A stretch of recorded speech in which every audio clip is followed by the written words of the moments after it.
Bonsoir à tous, bienvenue dans notre émission culturelle Ngoma ya Katanga, en direct du Centre culturel Katangé. Nous sommes le 12 octobre 2025. Dans notre première édition, nous avons le plaisir d'être accompagnés par deux présentatrices exceptionnelles, Maggie Kisimba et Nana Ilunga. Nous disons merci à notre consoeur Maggie Kisimba pour la présentation. Nous vous rappelons encore une fois que vous nous suivez sur le plateau du Centre culturel Katangé dans l'émission Ngoma ya Katanga. Ensemble, nous vous avons préparé une émission riche en découvertes. Ngoma ya Katanga est une émission télévisée qui explore les thèmes de la société, de la culture et de la vie quotidienne au Katanga. Nous plongeons au cœur du Katanga, une région vibrante où plus de 30 ethnies, de Bemba, Hemba, Lamba, Luba, Lunda, Lomotwa, Kaonde, Dembo, Sanga, Tabwa, Chokwe, Zela, Yeke, j'en pense, tissent une richesse culturelle unique. De la musique traditionnelle aux danses, des récits historiques aux défis modernes, nous allons explorer ce qui fait l'âme du Katanga. Mesdames et messieurs, ce soir, nous avons l'honneur d'explorer la richesse de la culture Yeke. Et nous avons le plaisir d'accueillir la véritable ambassadrice de la culture katangaise Yeke, une femme qui fait la fierté katangaise à travers son engagement communautaire. Permettez-moi de vous présenter la princesse Odile Munongo. Princesse Odile Munongo, bienvenue dans notre émission culturelle Ngoma ya Katanga. Permettez-moi de vous remercier pour cet accueil chaleureux qui me touche au cœur. Ça fait toujours plaisir d'être parmi les miens. Je m'appelle Princesse Odile Munongo et je suis vraiment honorée d'être la toute première invitée de cette plateforme Centre culturel Katangé. Cela me va droit au cœur parce que le Katanga est très important. Le Katanga a une très grande place dans mon cœur et dans ma vie. Et donc c'est un plaisir pour moi d'être là. Et permettez que je puisse me présenter. Je m'appelle Princesse Odile Munongo. Je suis la 6e enfant du Mwami Godefroy Munongo et de la Mugoli Kapapa, Clotilde. Et donc je suis une maman d'un grand garçon, Maximilien, qui est avec moi ici aux États-Unis, et de Godefroy, qui est à Lubumbashi. Et j'ai une licence en architecture d'intérieur et j'ai continué après en gémologie. J'ai une maîtrise, donc l'expertise des pierres, des gemmes, hein, tous les gemmes, diamants et pierres de couleur, et les perles aussi. Et j'ai un autre diplôme en joaillerie, je dessine les bijoux. Comme vous pouvez le voir, je suis très artistique, j'aime beaucoup les arts. J'aime beaucoup la beauté sous toutes ses formes. Je me sens vivante quand je vois de belles choses autour de moi. La beauté, la créativité, tout ce qui est artistué, ça m'intéresse beaucoup. Et voilà. Donc, j'ai travaillé dans ce domaine-là pendant un temps et j'ai reçu un appel. Dieu m'a appelé et voilà, je suis en plein temps ministère et je suis intercesseur, je suis ministre de Dieu, pas pasteur dans le contexte congolais, mais ministre.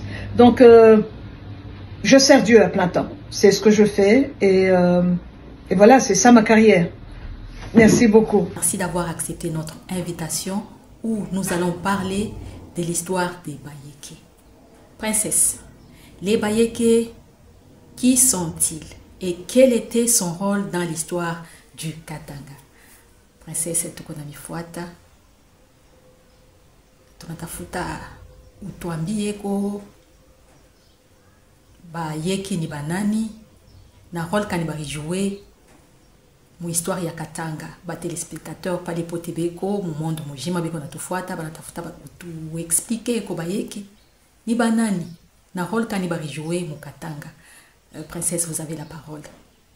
Merci beaucoup, madame, pour votre question. Qui sont les Bayékés? J'ai pris note parce que pour aligner mes idées, il y a beaucoup de choses à dire. Donc, je vais lire, si vous me le permettez, tout ce que j'ai écrit. Alors, qui sont les Bayékés? Les Bayékés sont appelés Bayékés dans le Katanga, mais ils viennent de la Tanzanie, comme nous le savons, nous tous. En Tanzanie, ils sont appelés les Basumbwa ou bien Banyamwezi. C'est ça le nom de la tribu. Le Mwami Kalasa Mazwili est venu au Katanga et il a fait des pactes de sang et de fraternité avec le chef Katanga, ainsi que le chef Sompwe et le chef Mpande. Il est donc venu au Katanga pour la première fois et il est reparti.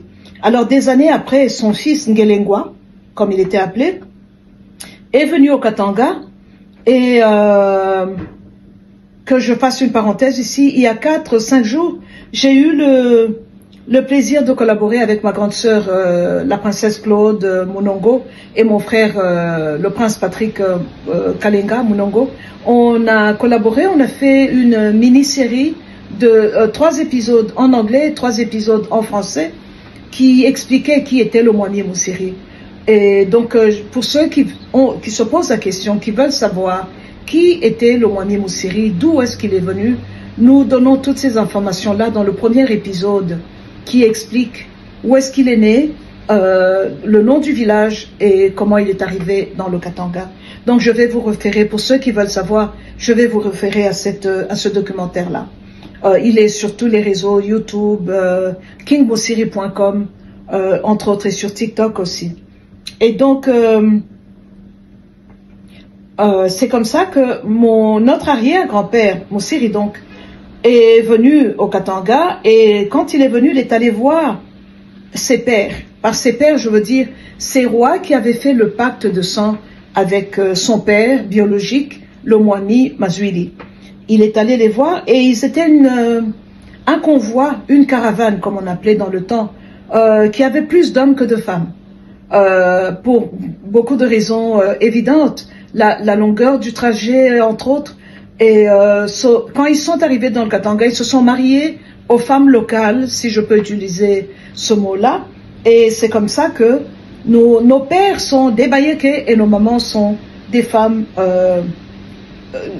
natives, originaires de ce que nous appelons aujourd'hui la province du Katanga. Et donc c'est comme ça que Musiri est arrivé là. Alors, donc comme je vous ai dit, il y avait plusieurs hommes et il a consolidé cette relation, ce pacte de sang qu'il y avait entre son papa, Kalasa Mazwili, et ses rois katangais qui l'ont accueilli avec beaucoup d'hospitalité et qui lui ont demandé de les aider parce qu'il était leur fils. Donc, dans ce temps-là, un pacte de sang voulait dire beaucoup de choses, ça impliquait beaucoup de choses. Et il était donc le fils de ces rois-là. Et il y avait des razzias, il y avait des attaques, et il a commencé avec son armée, parce qu'il est venu avec des hommes armés, des guerriers, et il a commencé à protéger, si je peux utiliser ce mot-là, ces tribus qui lui demandaient de l'aide. Et voilà. Donc, quand il est arrivé chez le chef Katanga, le Mwami Musiri, il est allé à Lutupika, il est allé à Mulungwishi, et c'est à Luambo en 1856 qu'il a été intronisé comme Mwami, comme roi. Donc, et c'est là qu'il a trouvé la vallée de Bunkeya, et il l'a acheté à la famille du chef Kapungwe. Et c'est comme cela que Bunkeya est devenue la capitale donc, du royaume des Bayékés. Merci beaucoup, princesse. Question. Quels sont les événements importants qui ont marqué l'histoire des Bayékés? Ni événement kani ile ya kabai ya kabaila ile ilimarke histoire ya Bayékés. Kama mtaweza kutufasiria na hapa pa plateau na ba telespectateur wale biko natufuata ulimwengu mzima ce qui est événement Kani, il est très important, il est marqué histoire. Yabayeke, princesse, vous avez la parole. Ce qui nous a marqué collectivement, je parle de la tribu des Bayeke, c'est le fait d'avoir, au XVIIIe siècle, d'avoir un roi africain, un noir, tenir tête à un roi européen. Ça a été une première pour nous. Et alors, avec cette administration locale qu'on avait, la chefferie était plus ou moins grande, comme la France actuelle aujourd'hui. Parce qu'on voit cette partie en Zambie, dans le Katanga, le territoire qui était à lui, en Tanzanie, d'où il est venu, et au Zimbabwe aussi. Alors, le territoire était grand comme la France actuelle. Il a réussi, avant toute forme moderne de communication, à savoir le téléphone, l'Internet, tous ces moyens que nous avons aujourd'hui, la structure était bien faite et l'armée était bien organisée, l'administration était bien structurée et ça, c'est quelque chose d'admirable. Je suis vraiment émerveillée par cette façon de diriger et d'être présent. Moussir n'avait pas besoin d'être là dans tous ces territoires, mais l'administration était là. Et ça, c'est quelque chose d'admirable. Ce sens de devoir et d'ordre, c'est quelque chose qui est vraiment que nous devons continuer à émuler aujourd'hui. Et alors, il y a eu le rejet donc de cette colonisation bien avant l'arrivée de Sters, qui lui est arrivé en 1891. Alors, il y avait une grande hiérarchie militaire aussi qui était bien organisée. Les femmes dans notre chefferie ont joué un grand rôle comme conseillères et d'autres étaient gardiennes des coutumes. Il y avait plusieurs reines que le roi Moussiri avait. On nous a dit qu'il avait 300 épouses qu'il a dotées. Ça, et sans vous parler des cadeaux et des concubines qu'il avait à côté. Donc, il y avait parmi ces femmes-là plusieurs qui étaient bien écoutées, qui avaient leur place à la cour, qui avaient leur mot à dire dans l'administration des choses. Parce que dans notre culture, on respecte les femmes. Les Bayèques sont très, très féministes, si je peux utiliser ce mot-là. Et alors, il y avait des femmes qui avaient le rôle d'être gardiennes de coutumes et des traditions. Donc, elles rappelaient comment les choses étaient dans le passé. Elles rappelaient et ramenaient les choses à l'ordre, là où il fallait le faire.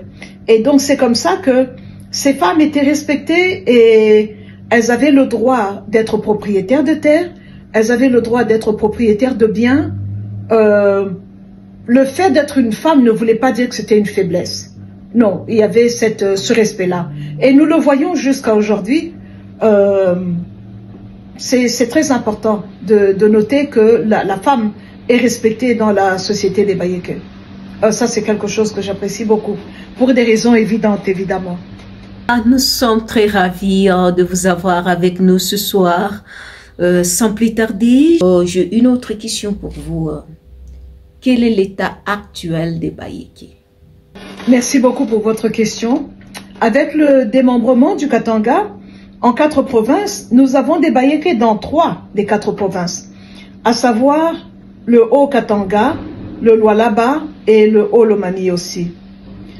Comme j'ai mentionné plus tôt, en Zambie aussi, avec le Mwami Mukuni, dans le Zimbabwe et en Tanzanie, d'où ils sont venus. Et donc, le futur des Bayèques est prometteur, madame, pour répondre à votre question. Avec la vision du Mwami actuel, le Mwami Kaneranera, nous sommes une chefferie en chantier, comme on dit. Nous sommes en train de réhabiliter ou de faire des routes là où il n'y avait pas de route, parce que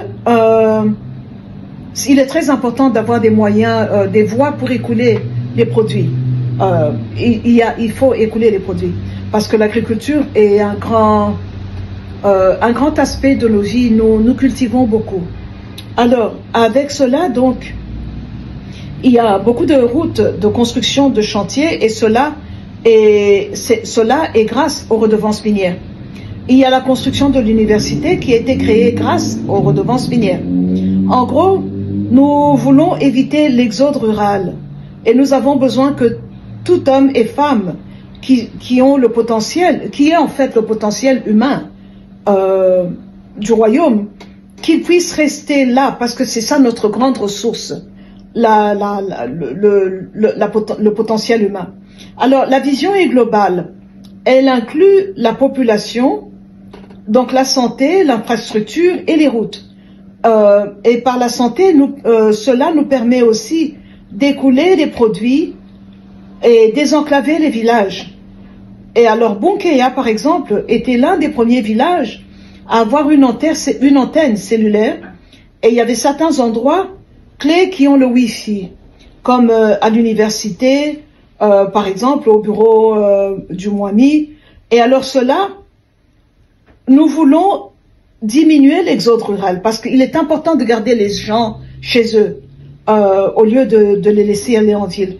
Alors, le programme de développement local qui est PDL, dont les ressources proviennent des redevances minières, puisque nous sommes une entité territoriale décentralisée, dans le cadre de développement, il y a plusieurs axes, donc santé, éducation, agriculture, l'agro-pastoral. Et Bunkeya a une radio qui s'appelle Tankiri. Tankiri sont les grands tambours que nous battons avec les bâtons, on les accroche comme ça et on les bat avec le bâton. C'est ça le Tankiri. Donc la radio s'appelle Tankiri et dans un futur très proche, nous espérons avoir la télévision. Parce qu'il est important pour que les gens puissent, les villageois, les habitants de la chefferie puissent savoir ce qui se passe dans le reste du monde pour ne pas être coupés. Alors, donc, on espère avoir la Tankiri, la radio Tankiri. Non, la télévision Tankiri. La radio est déjà opérationnelle et elle peut être captée dans un rayon de 80 km. Et donc, nous espérons vraiment que la réalisation de la télévision va avoir lieu très bientôt. Et nous devons, parce qu'en faisant cela, alors on pourra promouvoir les activités sociales et culturelles et enseignement du Kiyeke, de la langue le Kiyeke. Parce que les Bayeke parlent le Kiyeke. Ou bien on peut dire les Banyamwezi parlent le Kinyamwezi. Et il nous est important de garder cette identité. Nous ne voulons pas perdre ce lien, ce trait d'union avec notre origine, d'où nous sommes venus. Alors, donc il est très important de parler de la culture et d'enseigner le Kiyeke. Alors, comme tout le monde, nous sommes victimes de l'Internet et de ses dangers. Il y a beaucoup de dangers avec l'Internet et il y a aussi de bonnes choses. Donc, il faut être sage et bien choisir qu'est-ce qui est bien, qu'est-ce qui n'est pas bien. Mais nous devons faire attention pour éviter l'acculturation. Alors, il faut promouvoir notre langue parce que notre culture et nos langues vont être perdues si nous ne faisons pas attention. Alors, on ne veut pas voir des jeunes réfléchir comme des petits Américains à Bunkeya ou quelque part dans le territoire. Donc, il faut parler, d'un côté, parler de nos cultures et de l'autre, rejoindre le reste du monde dans l'évolution, dans la technologie, mais tout en gardant son identité. Cela est très important. C'est ça même qui est la fondation, qui centralise une âme humaine, savoir qui vous êtes, d'où vous venez, où est-ce que vous êtes et où est-ce que vous voulez aller. Cela est très important. Aujourd'hui, les jeunes générations font face à une tension croissante entre l'héritage culturel traditionnel et les dynamiques modernes. Princesse, ma question est la suivante. Comment les jeunes générations peuvent-elles contribuer à la préservation de la culture et de l'histoire de Bayeke? Merci beaucoup pour votre question, madame. Il est très important pour les parents de parler à leurs enfants. Les parents sont les premiers professeurs. Les premiers et les meilleurs parce qu'ils ont un impact qui est indéniable sur leurs enfants. Donc les parents doivent parler à leurs enfants. Ils sont après tout les premiers professeurs, comme je l'ai dit. Donc j'encourage les parents à leur dire d'où ils viennent, votre famille, votre tribu, votre langue, vos coutumes, autant que possible. Il faut parler aux enfants. Et si vous pouvez les emmener aussi au village, cela serait une bonne chose pour qu'ils puissent voir d'où ils sont venus. Parce que c'est ça notre fondation, c'est ça notre base. Je me rappelle toutes ces années où on habitait à Kinshasa, on allait à l'école française, mais chaque vacances, on passait un mois à Bunkéa. Avant d'aller à Paris, Londres, Bruxelles, il fallait passer par Bunkéa. Il n'y avait pas d'option, on ne nous demandait pas. C'était Bunkéa d'abord. Vous devez connaître votre village, c'est ici d'où vous êtes venus, nos ancêtres, notre histoire. Et je garderai toujours ces souvenirs au coin du feu avec les vieilles personnes, les vieilles tantes, les grands-mères nous parler, nous expliquer qui ils sont, d'où ils sont venus. Ça on fait chez nous, ça on ne fait pas. Et c'est ça qui donne ces garde-fous, si je peux utiliser ce mot, et savoir que où que j'aille, je sais qui je suis. Les amis autour de moi n'ont pas une influence. Je ne permets pas à ce que les amis aient une grande influence sur moi parce que je sais déjà qui je suis. Il n'y a rien, ni personne qui peut rajouter à mon identité. Je sais qui je suis parce que on m'a tellement répété cela, on m'a tellement martelé cela. Depuis que je suis toute petite, je parle de moi, mais mes frères et sœurs vous donneront le même témoignage. Donc, c'est comme ça que nous sommes attachés à notre culture. C'est comme ça que nous avons un sens de devoir vis-à-vis des nôtres, vis-à-vis de la tribu, la société de laquelle nous venons, parce que mes parents ont réussi à instiller en nous ce sens de responsabilité. Chaque fois que mon père m'écrivait, quand je suis arrivée aux États-Unis, la toute première fois en 87, je crois, chaque fois qu'il écrivait, le Katanga a besoin de vous. Et on riait. On trouvait cela très drôle et très... vous savez, quand vous êtes jeune, vous vous croyez intéressant et intelligent. C'était pittoresque et on se moquait de lui. Et il disait non, non, le Katanga a besoin de vous. Étudiez, travaillez, mais le Katanga a besoin de vous. Souvenez-vous du Katanga. Souvenez-vous du Katanga. Et donc cela est un... Il l'a tellement dit que j'ai fini par le croire. J'ai fini par le croire. Le Katanga a besoin de moi. Le Katanga, j'ai quelque chose à donner au Katanga. J'ai quelque chose à faire pour le Katanga.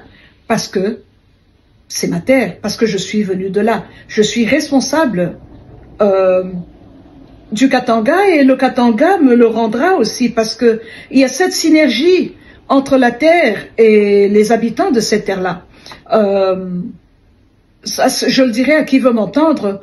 Il est très important d'aimer votre terre, d'être attaché à votre terre parce que la terre vous le rendra aussi. Ce que vous lui donnez, elle va vous le rendre. Et donc, pour moi, le Katanga, je suis partie, je suis loin, mais le Katanga est là dans ma tête. Le Katanga est ma base, ma fondation. Donc, il faut emmener les enfants au village. Il faut leur parler de leur culture. Il faut leur parler de leur identité. Il est très important pour leur stabilité que vous puissiez donner... cela donne une raison d'être et une raison de faire. D'être parce que qui je suis en relation à ma tribu et de faire ce que je fais pour ma tribu. Donc cela est très important. Alors les enfants ne seront pas comme des girouettes au gré du vent quand ils sont... Mais quand ils sont forts et debout, alors ils pourront contribuer pour faire quelque chose pour le Katanga et pour leur fondation. Donc il faut dire aux enfants ce que vous attendez d'eux. Et il faut leur dire avec qui est-ce que ils peuvent se marier. Aussi l'identité tribale est très importante. Il y a... oui, il y a la liberté... il y a une petite marge de liberté qu'on doit laisser aux enfants, mais pour le reste, il faut dire aux enfants ce que vous attendez d'eux et leur dire que l'échec n'est pas une option.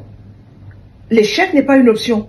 Alors, il est important de savoir qui vous êtes. Il ne faut pas faire honte à vos parents. Il ne faut pas faire honte au Katanga.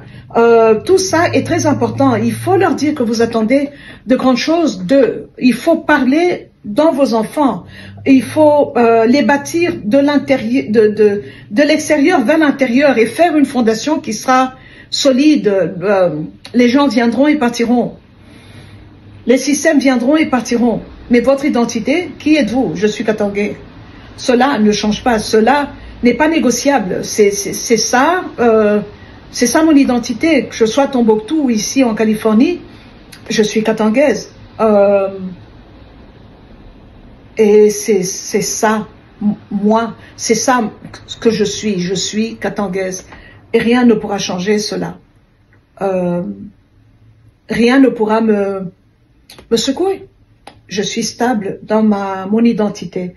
Je recommande à tous les parents de pouvoir faire ça parce que je ne sais pas pourquoi, mais les baïés qui sont aussi très très forts dans ça. Donc s'il y a une chose que les parents katangais peuvent émuler et ceux qui ne le font pas, c'est de parler à leurs enfants, d'être fiers de votre culture, de booster le ego dans le sens de savoir que j'appartiens à telle tribu, je suis citoyen de tel groupe, c'est ça ma terre, c'est ça ma culture, c'est ça ma base et cela est très important. Donc si les parents peuvent prendre quelque chose, ça sera la première chose que je recommanderai aux gens.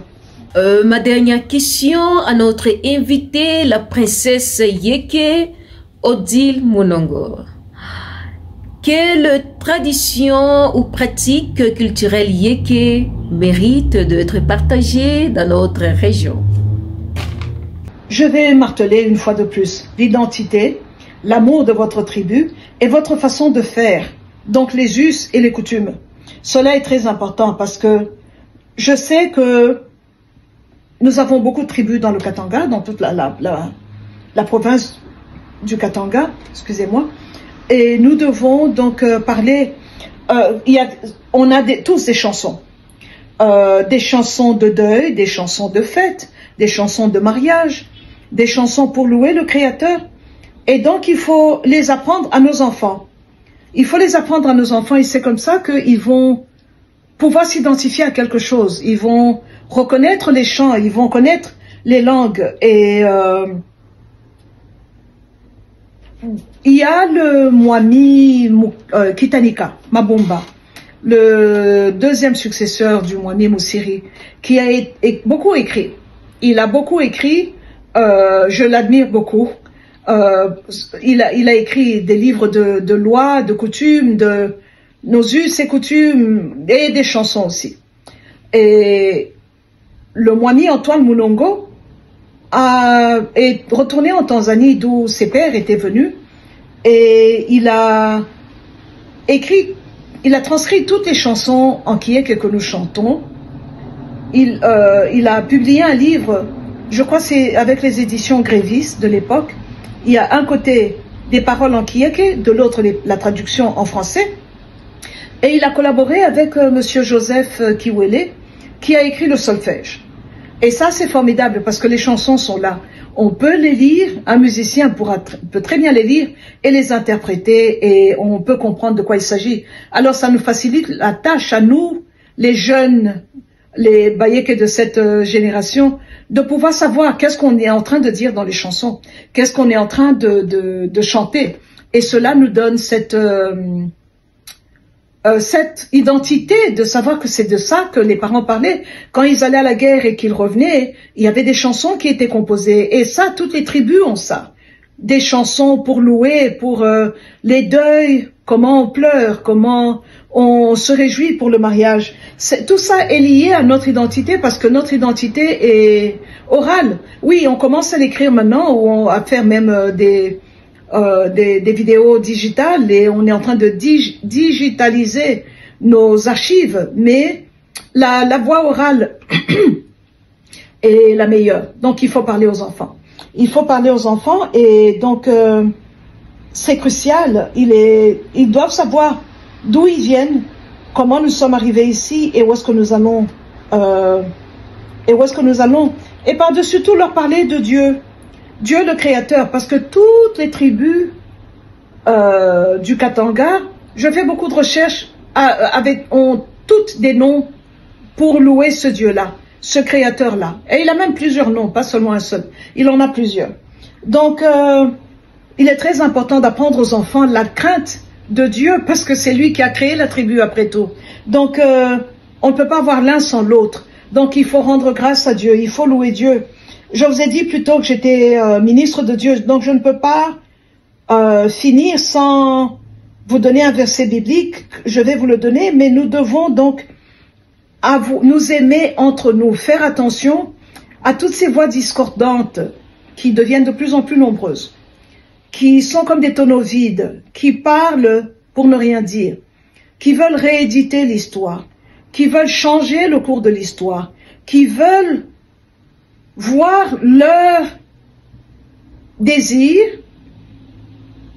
devenir réalité. Mais c'est trop tard, le passé, l'histoire a déjà été faite. On est dans le présent et on regarde vers le futur. Mais il y en a qui sont hardis, qui veulent malgré tout changer les choses. Donc on doit pouvoir avoir des gens qui sont les gardiens de la culture, les gardiens de la vérité et de l'histoire, et qui pourront contredire et dire non, vous mentez, ça ce n'était pas comme ça, les choses se sont passées comme telles. Vous n'avez pas l'exclusivité de la vérité, parce qu'il y en a beaucoup qui s'érigent là où ils n'avaient pas, ils veulent prétendre qu'ils avaient. Et non seulement on avait, et vous êtes venus, vous avez pris, vous êtes venus, vous nous avez arrachés, c'est à cause de vous que nous sommes comme ci, que nous sommes comme ça. Alors, au lieu de se questionner et dire pourquoi mes ancêtres n'ont rien fait, pourquoi notre tribu est comme ça, qu'est-ce qui était le problème? Non, ils en veulent, maintenant ils relâchent leur venin sur tout ce qui respire et qui leur déplaît parce qu'ils veulent être loués. Mais la gloire ne s'obtient pas comme ça. Malheureusement, elle ne s'obtient pas comme ça. Donc ça m'attriste toujours quand je vois ce genre de personnes. J'ai toujours un petit sourire ironique. J'ai dit voilà, on y va encore. Voilà des éditeurs de l'histoire. Et il faut apprendre la crainte de Dieu aux enfants. Il faut leur apprendre l'histoire parce que mon père nous disait toujours apprenez votre histoire. Sachez qui vous êtes. Parce que quand les grands lions ne seront plus là, même les hyènes viendront déranger les enfants du lion et les enfants du léopard en voulant rugir comme un lion, en voulant vous faire croire qu'ils sont des lions alors que ce sont des hyènes. Donc on doit pouvoir identifier qui est hyène et qui est lion. Qui a quelque chose à dire, on vous écoute, on applaudit. Et qui a un margoulin qui est payé pour juste créer des problèmes, créer une dissension et créer une désunion dans le Grand Katanga en emmenant la division entre les tribus. Ça, c'est un danger auquel nous devons faire très attention parce que beaucoup sont payés et salariés pour ça. Pour ce but-là, emmener la dissension. Or, moi, ma philosophie est que je veux l'unité katangaise dans la diversité katangaise. On a beaucoup de tribus et nous sommes tous frères. Nous sommes tous frères. Quand je me rappelle, nous sommes dans un centre culturel, mais que je vous donne une petite anecdote. Quand mon père parlait des politiciens de l'époque qui ont travaillé avec lui, qui ont collaboré avec lui, il disait mes frères.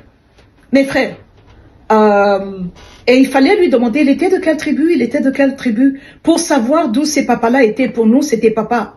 Il n'y avait pas d'autre option, c'était papa. Et donc, nous devons vraiment, maintenant, plus que jamais, c'est le conseil que je peux, avec lequel je finis, nous mettre ensemble parce qu'il y a beaucoup de personnes qui ont intérêt à voir le Katanga être déchiré. Et l'identité culturelle vient de l'identité tribale. Et cela fait notre force. Nous avons une force dans le Katanga tribal que aucune autre province du Congo n'a. J'ai observé, j'ai vu, je questionne mais les autres Congolais, je leur parle. Donc ce que nous avons dans le Katanga est précieux, nous devons le garder et le préserver. Et quand quelqu'un vient vous parler, écoutez-le et comparez-le avec ce que vous avez appris pour voir qui est vrai, qui est faux. Et nous devons avoir l'unité dans la diversité katangaise. C'est ça qui fait notre force et c'est quelque chose qui n'a pas de prix. Alors, je vais finir avec Proverbe 1, 7 qui nous dit « La crainte de l'Éternel est le commencement de toute sagesse.